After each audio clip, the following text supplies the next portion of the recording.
Welcome my dear रॉकर्ट्स। आज हम देखने वाले हैं लव। मूवी की शुरुआत में हमें अजय को दिखाया जाता है जो कि एक कैफे में किसी का इंतजार कर रहा है। तभी उसके सामने एक लड़की आती है जिसका नाम दिव्या है। दरअसल अजय दिव्या का ही इंतजार कर रहा था, जो कि आती है जैसे कहती है मुझे अभी शादी वगैरह करने का कोई मूड नहीं है, लेकिन पापा ने मुझे जबरदस्ती यहाँ भेज दिया है, इसलिए मुझे आना पड़ा। अब अजय दिव्या से पूछता है कि क्या आप किसी और को पसंद करती हो। दिव्या कहती है नहीं ऐसा भी नहीं है, लेकिन मुझे अभी शादी नहीं करनी है। अजय उससे फिर पूछता है कि मतलब मैं आपको पसंद नहीं हूँ क्या। जवाब में दिव्या उल्टा अजय से पूछती है कि अगर यही सेम क्वेश्चन मैं आपसे पूछूं तो। अजय भी कह देता है कि कोई पागल ही होगा जिससे आप जैसी खूबसूरत लड़की पसंद ना आए। उसका ये जवाब सुनकर दिव्या बड़ी खुश हो जाती है और आगे अजय से उसके काम के बारे में पूछती है। अजय बताता है कि मैंने कपड़ों का एक बिजनेस शुरू किया था जो कि डूब गया और मुझे काफी लॉस हुआ, पर मैंने हार नहीं मानी। बहुत ही जल्द मैं अपने दोस्त के साथ एक नया बिजनेस खोलने वाला हूँ। अब ये सुनने के बाद दिव्या अपने बारे में बताती है कि मैं तो अपने पापा के बिजनेस को संभालती हूँ। दोनों आपस में बात कर ही रहे होते हैं, तभी दिव्या के पिता का फोन आता है जिनसे बात करने के लिए दिव्या अजय से थोड़ा दूर जाती है। इस दौरान हम जान पाते हैं कि दिव्या के पिता उसे वापस आने के लिए बोल रहे हैं क्योंकि उन्हें पता चल चुका है कि अजय का एक बिजनेस फेल हुआ है और अभी उसके पास कोई काम ही नहीं है। फिलहाल दिव्या बात करके वापस आती है जिससे अजय पूछता है कि आखिर तुम्हारे पापा ने क्या कहा। दिव्या पहले तो बात को टालने की कोशिश करती है, मगर अजय के जोर देने पर वो बता ही देती है मेरे पापा मुझे वापस बुला रहे हैं। उसकी बात सुनकर अजय उदास होकर जाने लगता है, जिसे दिव्या रोकर बताती है कि मैंने पापा से बोला कि बिजनेस में लॉस होता रहता है, इसमें कोई बड़ी बात नहीं है, जरूरी है तो बस कोशिश करते रहना, बाकी मुझे विश्वास है कि अजय फ्यूचर में जरूर कुछ बड़ा करेगा। मैंने ये सब कुछ पापा को बोल दिया है। दिव्या की बातें सुनकर अजय बहुत ज्यादा खुश होता है क्योंकि दिव्या की इन बातों से साफ हो जाता है कि वो अजय को पसंद करती है। खैर इसके बाद अजय और दिव्या एक दूसरे को डेट करने लगते हैं, जिसके कुछ दिनों के बाद दोनों शादी भी कर लेते हैं। अब दिव्या अजय से बताती है कि पापा ने मुझे एक फ्लैट गिफ्ट किया है। इस बात को सुनकर पर अजय को अच्छा नहीं लगता क्योंकि उसे लग रहा होता है कि दिव्या के पिता ने उसे नीचा दिखाने के लिए ऐसा किया है, लेकिन दिव्या उसे समझाने की कोशिश करती है देखो ऐसा कुछ भी नहीं है। अब धीरे धीरे इनकी कहानी आगे बढ़ती है और एक साल के बाद दिखाते हैं कि दिव्या डॉक्टर के पास आई है जहां उसे पता चलता है कि वो प्रेग्नेंट है। इस बात को बताने के लिए वो अजय को कॉल भी लगाती है, लेकिन अजय उसका कोई जवाब ही नहीं देता। दरअसल अजय घर में होता है जहां वो बैठकर आराम से पीते हुए गेम खेल रहा है। इसी दौरान अजय के फोन पर एक अनजान लड़की का मैसेज आता है जिसे इग्नोर करके वो वही करने लगता है जो वो पहले कर रहा था। अब दिव्या घर आती है जिससे अजय पूछता है कि डॉक्टर ने क्या कहा। दिव्या भी कह देती है कि अगर तुम्हें इतनी चिंता थी तो तुम मेरे साथ क्यों नहीं आए, तुमने मेरा फोन क्यों नहीं उठाया। ये कहकर वो किचन में जाती है जो कि पूरी तरह से फैला होता है। ये देखकर दिव्या को भी गुस्सा आता है और वो सब कुछ फेंकने लगती है। अब उसकी आवाज को सुनकर अजय कहता है कि अगर तुम मुझसे नाराज हो तो मुझसे बात करो ना, चीजें क्यों तोड़ रही हो। यहाँ दिव्या और अजय में लड़ाई शुरू हो जाती है। वो कहती है कि तुम किसी लायक नहीं हो। उन दोनों में धीरे धीरे बहस हो जाती है। फिर अजय दिव्या के गुस्सा को शांत करने की कोशिश करता है, पर वो उल्टा अजय को ही धो देती है। इस बात से गुस्सा होकर अजय वापस जाकर पीने लगता है और दिव्या तो अपना बैग पैक करके घर से जाने लगती है। ये देखकर अजय उसे रोकने की कोशिश करता है, पर वो नहीं मानती, तो अजय उसे खींचकर सोफे पर पटक देता है। अब इससे दिव्या का गुस्सा और बढ़ जाता है और वो अजय को हाथ पैर का इस्तेमाल करके मारने लगती है। अजय उसे शांत करने की कोशिश करता है, लेकिन पहले वो अपना फोन फेंकती है, फिर उठकर वो एक कांच की बोतल वहीं तोड़ देती है, जिसे देखकर अब अजय का पारा चढ़ जाता है और वो आपस से बाहर होकर दिव्या के सर को फोटो फ्रेम से लड़ा देता है, जिस कारण दिव्या की ऑन द स्पॉट मौत हो जाती है। तभी अजय हड़बड़ी में देखता है कि उसकी सांसें चल भी रही है या नहीं, मगर उसकी सांसें नहीं चल रही होती है। उसे अब समझ में आता नहीं कि वो क्या करे क्योंकि उससे ये अनजाने में हो गया है। तभी अजय के फोन पर दिव्या के पिता की कॉल आती है क्योंकि दिव्या का फोन तो टूट गया। इस कारण अब अजय उनसे बोल देता है कि दिव्या अभी सो रही है, इसलिए बाद में बात करेंगे। उसके फोन काटने के बाद अजय अपनी जान लेने का प्लान बनाता है, पर जैसे ही वो ऐसा करने वाला होता है तभी अचानक से उसकी डोरबेल बजती है। वो पहले होल से देखता है कि कौन है, फिर वो सबसे पहले दिव्या की बॉडी को किसी तरह से वॉशरूम में ले जाकर बंद कर देता है। फिर वो उस कांच को उठाने की कोशिश करता है जो दिव्या ने तोड़ा था। इसी दौरान अजय की उंगली में कांच गड़ जाता है। वो अंदर जाकर अपनी उंगली में दवाई लगाता है, तभी देखता है कि उसका दोस्त जो डोरबेल बजा रहा था वो अंदर आ चुका है। अजय के इस दोस्त का नाम रमेश है, जो कि शराब देखकर समझ जाता है कि दिव्या घर पर नहीं है और एक पैग बनाकर वो पीने लगता है। यहाँ अजय उसे कुछ कहने के बजाय दरवाजा बंद करता है और रमेश से पूछता है कि भाई तुम यहाँ क्यों आए। रमेश कहता है कि मैं तुमसे आखिरी बार मिलने आया हूँ। साथ ही वो वहां पर कांच का टुकड़ा देखता है तो उसे लगता है कि अजय से बोतल टूट गई होगी। फिर रमेश का ध्यान किचन की तरफ जाता है। वहां जाकर वो खाने लगता है। खाते हुए अजय से कहता है कि जानते हो, मैं अपनी जिंदगी अब खत्म करना चाहता हूँ क्योंकि कोई मुझसे प्यार नहीं करता। उसकी सारी बातें अजय चुपचाप सुन रहा होता है। साथ ही रमेश का जब पेट नहीं भरता तो अजय उसके लिए अंडा बनाने जाता है। जिस दौरान रमेश कहता है कि अजय, तुम गौतम को जानते हो ना, उसके साथ मैंने सलून का बिजनेस शुरू किया था जिसने उसमें मुझे धोखा दे दिया। इस वजह से मेरी जिंदगी में अब कोई उम्मीद ही नहीं बची है। मैं एकदम बेकार हो चुका हूँ। उसकी ये सारी बात सुनकर अजय को उस पर अब गुस्सा आ जाता है कि तुम मुझसे ये सब क्यों कह रहे हो? यही कहने के लिए यहाँ पर आए हो क्या? मुझे बहुत सारा काम है, तुम चले जाओ। अजय की ये बातें रमेश को चुभ जाती हैं और वो आंखों में आंसू लिए कहता है, पूरी दुनिया में मेरा आखिर है कौन? मैं तुम्ही से अपना सुख और दुख सारी बातें शेयर करता हूँ। मेरे लिए तो अब सही यही है कि मैं मर जाऊं। अब उसकी इस बात पर अजय पूछता है कि अच्छा बताओ हुआ क्या है? रमेश बोलता है कि आज मेरी बीवी से झगड़ा हो गया है, इसलिए मैं तुम्हारे घर पर ही रहूंगा। बाकी अजय, तुमको बाहर कोई काम है तो तुम जा सकते हो। इसी बीच रमेश को उसके दोस्त गौतम का फोन आता है जो उससे कहता है कि हमने जो सलून बिजनेस शुरू किया था और जिसमें लॉस हुआ, उसे कवर करने के लिए तुम अपना फ्लैट गिरवी रख दो। मैंने इस बारे में तुम्हारी बीवी से बात कर ली है, उसे कोई दिक्कत नहीं है। रमेश भी इस पर कह देता है कि भाई, जब तुमने और उसने मिलकर फैसला कर ही लिया है तो जो मन में आए कर लो, मुझसे क्यों पूछ रहे हो? इतना कहकर रमेश फोन काट देता है। इसके बाद वो वॉशरूम जाता है तो अजय दूसरे वॉशरूम में जाने के लिए बोलता है उसे। वो कहता है कि ये वाला वॉशरूम काफी गंदा है, यहाँ मत जाओ। इसी दौरान रमेश फोटो फ्रेम पर खून देखता है,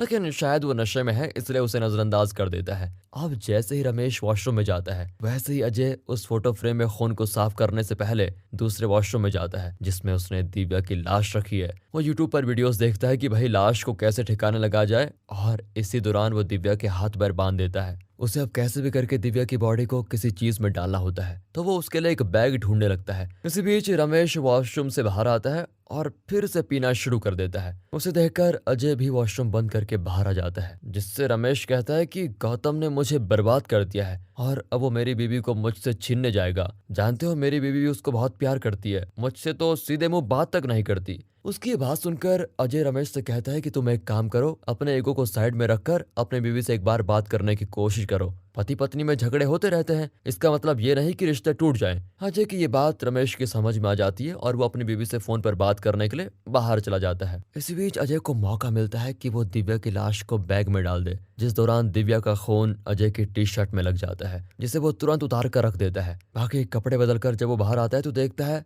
रमेश किचन में फिनाइल पी रहा है, जिससे अजय पकड़कर फिर उल्टिया करवाता है। दरअसल रमेश की बीवी ने उसकी बात सुनने से मना कर दिया था, इसलिए वो खुद की जान लेना चाहता है। उसे अजय संभाल ही रहा होता है, तभी उसके दरवाजे पर पुलिस दस्तक देती है। पर दरवाजे खोलने से पता चलता है कि पुलिस वाले गलती से अजय के फ्लैट में आ गए थे। असल में किसी और ने कंप्लेंट की थी कि शराब की वजह से यहाँ हंगामा हो रहा है, इसलिए पुलिस उस हंगामे को रोकने के लिए यहाँ पर आई है, जिसका फ्लैट ऊपर वाली मंजिल पे है। पुलिस के जाने के बाद अजय की जान में जान आती है और वो रमेश पर गुस्सा करते हुए कहता है कि तुमको अगर मरना ही है तो अपने घर में मरो, मेरे घर से निकल जाओ। वो रमेश को डांट ही रहा होता है, तभी अजय का फोन बजता है। ये किसी अनजान लड़की का कॉल है। वो अजय से मिलने के लिए आना चाहती है, लेकिन अजय तो उसे मना कर देता है। फिलहाल तो अजय की मुश्किलें अब खत्म होने का नाम ही नहीं ले रही हैं, क्योंकि कुछ ही देर बाद वहां पर उसका दूसरा दोस्त धीरज एक लड़की को लेकर आ जाता है, जिसने आज के लिए पहले से अजय से बात करके रखी हुई थी। और जब उसे अपने गर्लफ्रेंड के साथ टाइम स्पेंड करना होता है तो वो अजय के घर आ जाता है। ये उसका डेली रूटीन होता है। अजय अब धीरज से कहता है कि आज मुझे कुछ जरूरी काम है, इसलिए तुम कहीं और चले जाओ। धीरज भी कहता है कि यार ऐन वक्त पर तुम मना कर रहे हो, मैं आखिर जाऊँ कहाँ? तुम चिंता मत करो, सिर्फ आधे घंटे की बात है, बस मुझे आधा घंटा दे दो, मेरे काम हो जाएगा। अब अजय उसकी बात मान जाता है और धीरज उस लड़की के साथ कमरे में जाता है। इधर रमेश अजय से कहता है कि भला तुमने उसे घर में क्यों घुसने दिया? जानते हो, धीरज की एक प्यारी सी पत्नी है जिसने उसके लिए अपने माँ बाप को भी छोड़ दिया, फिर भी धीरज इस दूसरी शादीशुदा औरत के चक्कर में अपनी गृहस्थी को बिगाड़ रहा है। हालांकि उसकी बातों पर अजय ज्यादा ध्यान नहीं देता और प्लान बनाता है कि मैं अब ये देश ही छोड़ दूंगा। वो अपने कुछ कपड़े और पासपोर्ट वगैरह पैक करने में लग जाता है। उधर कमरे में धीरज की बीवी का उसको फोन आता है और वो उससे पूछने लगती है कि तुम कहाँ हो। वो कहता है मीटिंग में हूँ, लेकिन उसकी बीवी विश्वास ही नहीं करती और कहती है मुझे पता है तुम किसी औरत के साथ हो, क्योंकि मुझे उसके पति का कॉल आया था। यह सुनकर धीरज अपनी बीवी को खुश करने के लिए उससे बोल देता है कि अरे उस औरत के साथ मैं क्या करूंगा, वो ऐसी ही है, उसके कई लोगों के साथ नाजायज संबंध है। लेकिन अब धीरज के साथ आई ये लड़की ये सारी बात सुनकर गुस्सा होकर चली जाती है, जिस दौरान अजय बाहर खड़ा उनकी बात बातें सुन रहा होता है। धीरज उसके जाने के बाद वहीं रमेश के साथ बैठकर पीने लगता है, जिससे रमेश कहता है कि यार तुम्हारी बीवी तुम्हें ऐसा कैसे बोल सकती है, ऐसा एक काम करो, उसका खेल खत्म कर दो। ये बात सुनकर अजय रमेश को डांटने लगता है। वो कहता है कि एक तो ये खुद अफेयर करके अपनी बीवी को धोखा दे रहा है और तुम इसे बोल रहे हो कि अपनी बीवी को मार दो। अब ये लोग इस टॉपिक पर बहस कर रहे होते हैं, तभी एक बार फिर से दरवाजे पर कोई दस्तक देता है। अजय दरवाजा खोलता है तो देखता है दिव्या के पिता उससे मिलने के लिए आए हुए हैं। उन्हें अजय से बात करनी थी, इसलिए अजय उनको अंदर बुलाता है, जिस दौरान धीरज और रमेश बालकनी में छिप जाते हैं। दिव्या के पिता पहले अपनी बेटी के बारे में पूछते हैं, जिस पर वो कहता है कि दिव्या बाहर गई है, जल्दी आ जाएगी। फिर वो अजय से कहते हैं कि मुझे पता है तुम्हारे और दिव्या के बीच का रिश्ता सही नहीं चल रहा है। अगर तुम्हारा कोई नया बिजनेस शुरू करने का चक्कर है या तुम करना चाहते हो तो मुझे बताओ, लेकिन कभी भी मेरी बेटी को तकलीफ मत देना और खास बात यह है कि कभी उस पर हाथ मत उठाना। उसकी इस बात पर अजय कहता है कि हम दोनों पति पत्नी हैं, हम चाहे लड़े या आराम से जिएं, उससे किसी को कोई मतलब नहीं होना चाहिए। उसकी इस बात पर दिव्या के पिता अजय को एक जोर का थप्पड़ जड़ देते हैं, साथ ही कहते हैं कि मैं तुमको अच्छे से जानता हूँ, लेकिन मेरी बेटी का ही दिमाग खराब था जो उसने तुमसे शादी की। अगर वो आज कह देना कि तुम्हारे साथ नहीं रहना है मुझे, तो मैं उसे आज ही अपने साथ घर लेके जाऊं। बाकी मेरी बेटी को कुछ भी हुआ तो मुझसे बुरा कोई नहीं होगा।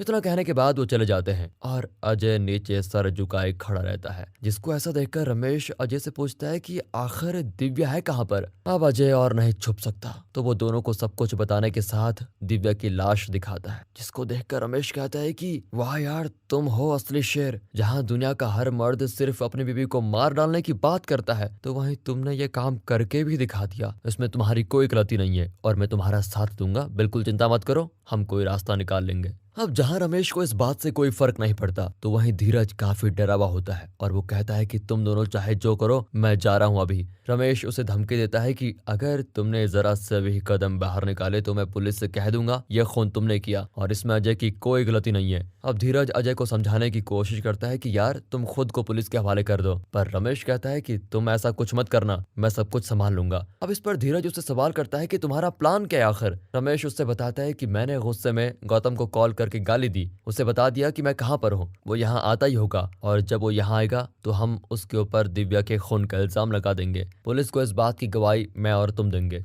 अब इन दोनों की बातों के बीच अजय कंफ्यूजन में खड़ा होता है। तभी आखिरी बार डोरबेल बजती है और अजय खोलकर देखते हैं तो दरवाजे पर दिव्या होती है, जो कि सही सलामत है। वो अंदर आ जाती है और उसके अंदर आते ही रमेश और धीरज न जाने कहाँ गायब हो जाते हैं। खैर हम लोगों की तरह अजय भी कंफ्यूज्ड है। वो पहले अपनी उंगली देखता है जिसमें कांच चुभा था और वो तो अब एकदम सही है। फिर जिस टी शर्ट पे अजय का खून का दाग लगा था वो भी एकदम साफ सुथरी होती है। ऊपर से वॉशरूम के अंदर से दिव्या की बॉडी भी गायब है। ये सभी चीजें अजय को हैरान कर देती है और हमें भी। वो कुछ सोच समझ पाता तभी दिव्या उसे अपनी रिपोर्ट्स दिखाते हुए कहती है मैं प्रेग्नेंट हूँ। अजय कहता है कि यार तुम मुझे बताती कि डॉक्टर के पास जा रही हो तो मैं भी साथ चलता। अब दिव्या अजय को ताना मारते हुए कहती है कि तुम वैसे भी किसी काम के नहीं हो, वहां कर भला करते क्या। साथ ही वो अजय से पूछती है क्या पापा आज तुमसे मिलने के लिए आए थे। तो इस सवाल को सुनकर अजय एकदम बौखला जाता है। वो कहता है कि तुम हमारे बीच की बातें अपने पापा से क्यों बताती हो, अगर तुम्हें कोई प्रॉब्लम है तो मुझसे बताओ। उसकी इस बात को सुनकर दिव्या अजय से बैठकर प्यार से पूछती है अच्छा एक चीज बताओ, मैं जब यहाँ नहीं थी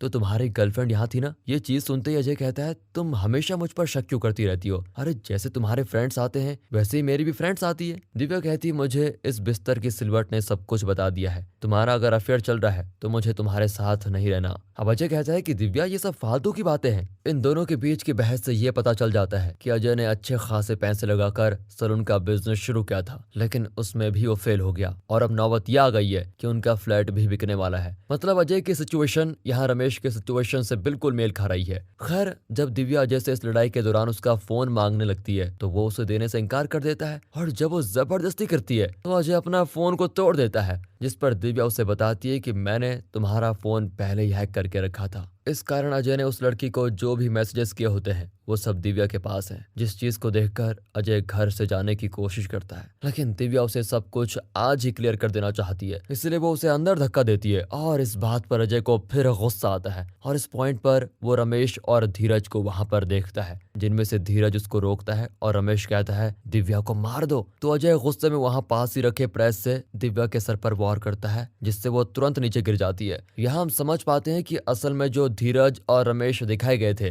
वैसा वहाँ पर कोई है ही नहीं, बल्कि उन लोगों को अजय ने इमेजिन करके रखा हुआ है। मतलब कि वो सारे एक्शन और सोच रमेश और धीरज के नहीं बल्कि अजय के ही थे। यहाँ तक कि जो लेडी धीरज के साथ आई थी वो असल में अजय की गर्लफ्रेंड थी। वहाँ की सिर्फ दिव्या के पिता के आने वाली बात सच थी। वहाँ की दिव्या की मौत भी अजय की ही कल्पना थी, या फिर कुछ घटनाएं अजय के साथ दिव्या को मारने के बाद हुई होंगी जो हमें पैरेलल में दिखाई गई है। दरअसल ये इमेजिनेशन अजय के दिमाग की उपज है। उसे ये दो लोग इसलिए दिखते हैं क्योंकि अजय हमेशा डिप्रेशन और प्रेशर में रहता है। वो चाहकर भी कुछ कमा धमा नहीं पा रहा होता है और यही चीज उसे खाई जा रही है। और जो अजय के अफेयर की बात चल रही है वो भी असल में है नहीं। रही सही कसर, उसने शादी के बाद भी किसी और की बीवी के साथ अफेयर से पूरी कर दी थी। अजय को ये सब स्किज़ोफ्रेनिया नाम की एक बीमारी की वजह से हो रहा है जो दिमागी बीमारी होती है। हालांकि इसके बाद हमें रात का समय दिखाया जाता है जिस दौरान एक कार को पुलिस रोकती है तो उसमें दिव्या बैठी होती है। वो पुलिस वाले से कहती है कि मैंने अपने पति का खून किया है, जिसकी डिक्की में सच में अजय की लाश होती है। असल में जब अजय ने दिव्या को प्रेस से मारा था तो दिव्या मरी नहीं थी बल्कि सिर्फ बेहोश हुई थी और उसने होश में आते ही अजय को जोर का धक्का दिया जिससे अजय का पैर मुड़ गया और उसका सर सीधा